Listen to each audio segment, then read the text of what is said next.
Things change. Sometimes people don't even know why we're so stuck thinking the way we think, because that's all we've ever known, so we don't know anything different. And we just do things and we don't even know why we're doing them.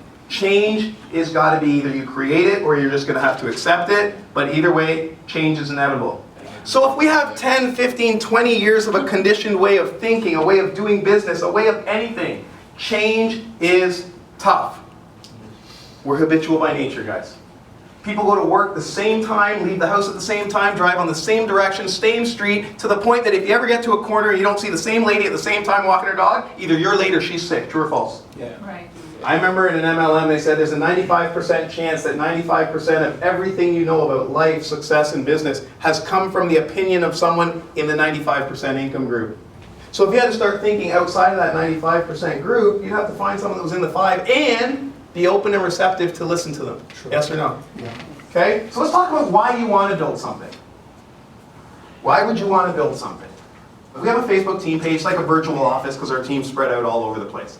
But really what it is an environment.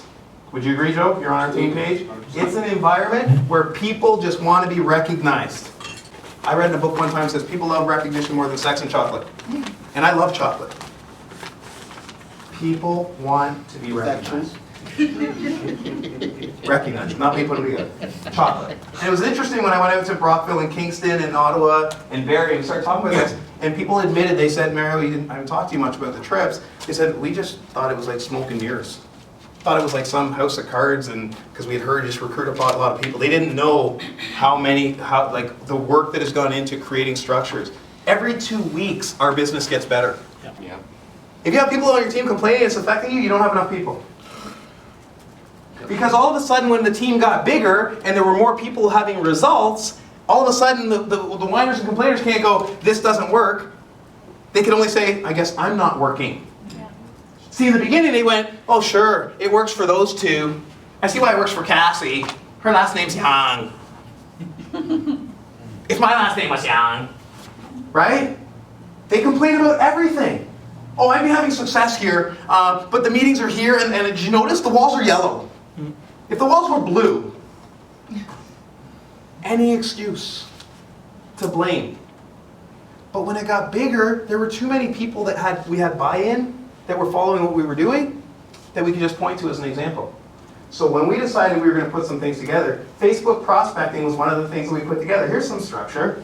So I'll give you an example. See, most people on Facebook, you scroll through their Facebook, scroll through a newsfeed, everyone's whining, complaining, this is going wrong, I'm under the circumstances. Well, what are you doing under there?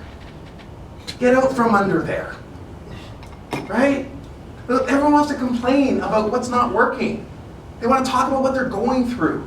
Average and ordinary people talk about what they're going through. Successful people talk about where they're going to. Big difference. It's real, guys. And all it was making a decision to create an environment that people wanted to be in, where they felt safe.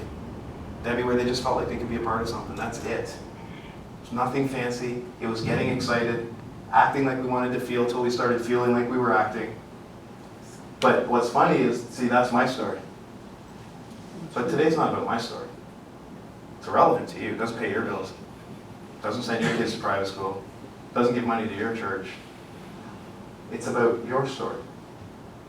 And all we're saying is, get to work and fill it in. Appreciate your time today. Little less conversation, a little more action, please. All this aggravation ain't satisfaction in me.